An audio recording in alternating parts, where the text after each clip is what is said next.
الحمدللہ رب العالمین والصلاة والسلام علی اشرف الانبیاء والمرسلین اما بعد اعوذ باللہ من الشیطان الرجیم شہر رمضان الذی انزل فیہ القرآن ھدی للناس وبینات من الھدی والفرقان۔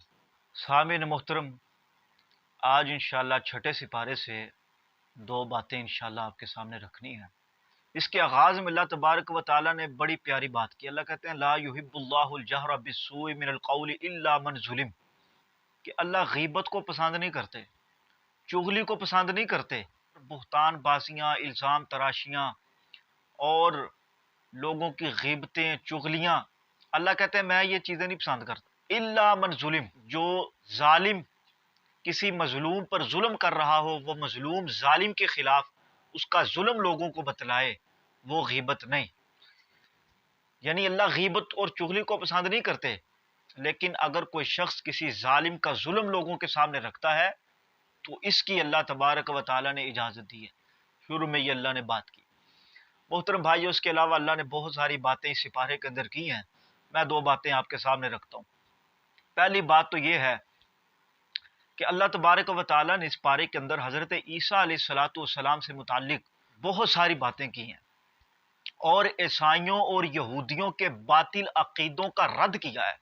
یہودیوں نے جب حضرت عیسیٰ علیہ السلام کے خلاف سازش کی اور ان کی ماں مریم علیہ السلام پر بہتان بازیاں کی، الزام تراشیاں کی، ان کا مذاق اڑایا، تو انہوں نے سازش تیار کی۔ یہودیوں نے جو حضرت عیسیٰ کو نہیں مانتے تھے، ان کو جادوگر کہا، بڑے ان پر بہتان لگائے، تو انہوں نے حکومت کے ساتھ مل کر یہ پلان بنایا کہ حضرت عیسیٰ کو سولی پر چڑھا دیا جائے۔ چند لوگ تھے جنہوں نے حضرت عیسیٰ علیہ السلام کی نبوت پر ایمان لائے اور ان کو اللہ کا نبی تسلیم کیا۔ ان کے علاوہ جو باقی لوگ تھے یہودی، وہ حضرت عیسیٰ علیہ السلام کے خلاف سازشیں کرتے رہے۔ بہرحال انہوں نے پلان یہ بنایا کہ حضرت عیسیٰ علیہ السلام کو قتل کر دیا جائے۔ انہوں نے حضرت عیسیٰ علیہ السلام کو سولی پر چڑھا دیا اور یہ اعلان ہو گیا کہ حضرت عیسیٰ علیہ السلام کو قتل کر دیا گیا ہے۔ عیسائیوں نے بھی یہ بات سمجھ لی کہ واقعی شاید حضرت عیسیٰ علیہ السلام کو سولی پر چڑھا دیا گیا، لیکن اللہ تبارک و تعالیٰ نے عیسائیوں اور یہودیوں کے اس عقیدے کو رد کیا۔ اللہ نے کہا ایسی بات نہیں ہے، وما قتلوہ وما صلبوہ ولکن شبہ لہم۔ اللہ کہتے ہیں نہ حضرت عیسیٰ علیہ السلام قتل ہوئے ہیں، نہ وہ سولی پر چڑھے ہیں، بلکہ ان کی جو تشبیہ تھی، ان جیسا ایک شخص وہ پیش کیا گیا، انہوں نے اس کو قتل کیا، حضرت عیسیٰ علیہ السلام کو قتل نہیں کیا۔ اللہ اگلی آیت میں کہتے ہیں بر رفع اللہ الیہ وقان اللہ عزیزا حکیما۔ اللہ کہتے ہیں حضرت عیسیٰ علیہ السلام کو ہم نے زندہ آسمانوں کی طرف اٹھایا ہے، اللہ ہر چیز پر غالب حکمت والا ہے۔ یہ اللہ تبارک و تعالیٰ نے عقیدہ بیان کیا کہ اصل بات یہ ہے کہ حضرت عیسیٰ علیہ السلام نہ قتل ہوئے ہیں، نہ وہ سولی پر چڑھے ہیں، بلکہ حضرت عیسیٰ علیہ السلام کو اللہ تبارک و تعالیٰ نے زندہ آسمانوں پر اٹھایا ہے۔ اور محمد الرسول اللہ صلی اللہ علیہ وسلم کی حدیث سے ہمیں یہ بات ملتی ہے کہ قیامت سے قبل حضرت عیسیٰ علیہ السلام اس دنیا پر آئیں گے، وہ یہودیوں کے خلاف جہاد کریں گے اور پھر وہ فوت ہوں گے اور اس کے بعد قیامت آئے گی۔ محترم بھائیو، یہ عقیدہ ہے جو اللہ تبارک و تعالیٰ نے اصل عقیدہ قیامت تک آنے والے لوگوں کو بتلایا اور سمجھایا ہے۔ پھر عیسائیوں نے حضرت عیسیٰ علیہ السلام کو اللہ کا بیٹا کہا عیسیٰ بھی اللہ ہے اور عیسیٰ کی ماں مریم بھی اللہ ہے۔ انہوں نے کہا کہ اللہ اور عیسیٰ اور مریم یہ تینوں خدا ہیں۔ اللہ نے اس تثلیث کے عقیدے کی بھی اس سپارے کے اندر نفی کی۔ اللہ ایک ہے، اللہ وحدہ لا شریک ہے، نہ مریم خدا ہے نہ عیسیٰ اللہ کا بیٹا ہے۔ اللہ نے اس پارے کے اندر عیسائیوں کے اس خوفناک گندے عقیدے کی بھی نفی کی۔ اللہ کہتے ہیں میں رب ہوں، میں اگر چاہوں تو اگر میں ان مریم کو اور عیسیٰ کو مٹی میں ملا دوں، ان کو فنا کر دوں، تو مجھے کوئی پوچھنے والا ہے؟ عیسیٰ اللہ کے بیٹے نہیں۔ اللہ کہتے ہیں یہ میری مخلوق ہے۔ پچھلے سپارے کے اندر میں نے آپ کو بتلایا تھا عیسیٰ علیہ السلام کے حوالے سے تیسرے پارے میں، اس میں بھی اللہ کہتے ہیں کہ ہم نے عیسیٰ کی مثال ایسے ہے جیسے آدم کی مثال ہے۔ آدم کو اللہ نے مٹی سے بنایا، وہ بھی اللہ کا معجزہ۔ اللہ نے عیسیٰ علیہ السلام کو بھی پیدا کیا، یہ بھی اللہ کی قدرت کا کمال معجزہ ہے۔ تو یہ اللہ تبارک و تعالیٰ نے عیسائیوں اور یہودیوں کے عقیدے کی تفصیل کے ساتھ اس پارے کے اندر نفی کی۔ اللہ نے کہا ان کا عقیدہ باطل ہے، یہ جھوٹ بولتے ہیں، ایسی کوئی بات نہیں ہے۔ تو اس لیے محترم بھائیو، اسلام وہ دین ہے جو ایک سچا اور دنیا کے اندر جس کی صداقت اور حقانیت کے تذکرے قرآن مجید کرتا ہے، جس دین کو، جس اسلام کو اللہ نے خود منتخب کیا، ان الدین عند اللہ الاسلام، قیامت تک آنے والے لوگوں کے لیے ایک ہدایت کا سرچشمہ ہے اور سیدھا رستہ دکھانے والا ہے، جنت کی طرف لے کر جانے والا ہے، وہ صرف ایک دین اور ایک مذہب ہے، وہ دین اسلام ہے، محمد الرسول اللہ کی شریعت ہے۔ یہ بات محترم بھائیو تفصیل کے ساتھ اس پارے کے اندر بیان کی، تو میں نے بھی آپ کے سامنے رکھی۔ پھر اللہ تبارک و تعالی نے دین کی کاملیت کا ذکر اس پارے کے اندر کیا۔ اللہ کہتے ہیں الیوم اکملت لکم دینکم واتممت علیکم نعمتی ورضیت لکم الاسلام دینا، اے نبی ہم نے دین اسلام کو تمہارے لیے آج مکمل کر دیا ہے، یہ کامل دین ہے، کوئی اس میں کمی پیشے کی اب ضرورت نہیں۔ قیامت تک جتنے لوگ آئیں گے وہ صرف اور صرف دین اسلام پر عمل کریں گے۔ یہ مکمل کامل دین ہم نے آپ پر آج اس کو ختم کر دیا ہے، تمام کر دیا ہے، آپ کے لیے نعمتوں کو ہم نے چن لیا ہے، دین کو پسند کر لیا ہے، منتخب کر لیا ہے۔ اس بات کا ذکر بھی اس سپارے کے اندر موجود ہے۔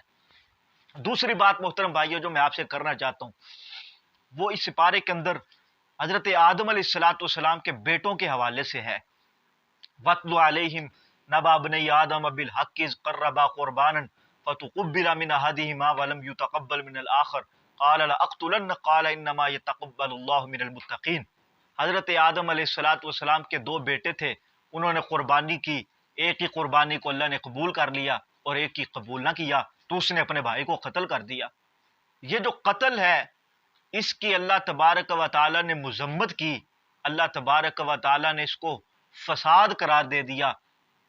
یہ حسد کی بنا پر جو قتل کیا آدم کے بیٹے نے اپنے بھائی کو، اللہ تبارک و تعالی نے اس قتل کی مذمت کی، اور یہ دنیا کے اندر پہلا قتل تھا۔ محترم بھائیوں، جو اعمال ہیں ان کی قبولیت کا دار و مدار صرف اور صرف تقوی کی بنیاد پر ہوتا ہے، نہ کہ دکھلاوے کی بنیاد پر اور ریاکاری کی بنیاد پر۔ تو اس حوالے سے جو بات اس سپارے کے اندر اللہ تبارک و تعالی نے کی، محترم بھائیوں وہ آپ کے سامنے رکھنا چاہتا ہوں۔ اللہ کہتے ہیں من قتل نفسا بغیر نفس او فساد فی الارض فکأنما قتل الناس جميعا ومن احیاها فکأنما احیا الناس جميعا۔ یہ آیت محترم بھائیوں اسلام کی ایک بہت عظیم قرآن مجید کی یہ آیت ہے جو انسانیت کو حقوق دیتی ہے۔ ایک بات یاد رکھیں محترم بھائیوں، اسلام دنیا کے اندر وہ واحد مذہب اور دین ہے جس نے ہیومن رائٹس کی بات کی ہے اور ساری دنیا کے انسانوں کو حقوق دیے ہیں تو اسلام نے دیے ہیں، انسانیت کی بات کی ہے۔ خالی مسلمانوں کی بات نہیں کی، یہودیوں عیسائیوں کی بات نہیں کی، بلکہ انسانیت کی بات کی ہے۔ دکھائیں مجھے کوئی دنیا کا ایسا قانون، کوئی ایسا ادارہ، کوئی ایسا لٹریچر کہ جس نے یہ بات کی ہو۔ اللہ کہتے ہیں جس نے ایک انسان کو کسی بغیر بدلے کے، کسی قتل کے بدلے کے بغیر کسی جان کو قتل کیا، اللہ کہتے ہیں اس نے ساری انسانیت کو قتل کیا۔ ومن احیاہا فکأنما احیا الناس جميعا، اور جس نے ایک انسان کی جان بچائی اس نے ساری انسانیت کی جان بچائی۔ محترم بھائیوں یہ ہمارا دین ہے، یہ ہمارا اسلام ہے جس نے انسانیت کو حقوق دیے ہیں، جس نے انسانوں کی جان اور مال اور عزت اور آبرو کی حفاظت کی ہے۔ یہ صرف اور صرف دین اسلام کا ایک ترہ امتیاز ہے جو لوگوں کو، انسانوں کو حقوق دیتا ہے، ان کی جان کی حفاظت کا ذمہ لیتا ہے، ان کی مال اور عزت اور آبرو کی حفاظت کرتا ہے۔ یہ صرف اور صرف دین اسلام کی ہی خوبی ہے۔ اللہ کہتے ہیں جس نے ایک انسان کو بغیر کسی بدلے کے قتل کیا، اللہ کہتے ہیں اس نے ساری انسانیت کو قتل کیا۔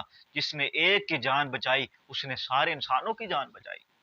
تو آئیں محترم بھائیوں، اسلام کے اس خوبصورت پیغام کو، اسلام کے اس خوبصورت میسج کو دنیا کے سامنے رکھیں۔ اللہ کی قسم ہے جس نے زمین کے اندر فساد کیا، ان دہشت گردوں کو اللہ کے نبی نے بھی لگام ڈالی، اللہ کے نبی نے سخت سے سخت سزائیں دیں، بلکہ اس سپارے کے اندر ان دہشت گردوں کو جو انسانیت کا قتل کرتے ہیں ان کی سزا بھی اللہ تبارک و تعالیٰ نے بتلائی۔ فرمایا جو دہشت گردی کریں، انسانیت کا قتل کریں، ان کے ہاتھ پاؤں کاٹ دو مخالف سمت سے، ان کی جناب تم ان کو جلا وطن کر دو، ان کو ملک سے نکال دو، جو لوگوں کو قتل کرتے ہیں، زمین کے اندر فساد ڈالتے ہیں۔ محترم بھائیو، اسلام امن کا دین ہے، اسلام ایک خوبصورت دنیا کے اندر سب سے خوبصورت مذہب ہے، سب سے خوبصورت دین ہے، جو دنیا کو امن کا درس دیتا ہے، لوگوں کو حقوق دیتا ہے، انسانیت کی حفاظت کی بات کرتا ہے۔ تو آئیں اسلام کی بات کریں، اسلام کا پیغام دنیا کو پہنچائیں اور اسلام کی دعوت لوگوں کو دیں۔ اللہ تبارک و تعالی ہمیں قرآن سمجھنے اور اس پر عمل کرنے کی توفیق عطا فرمائے۔ آخر دعوانا الحمدللہ رب العالمین۔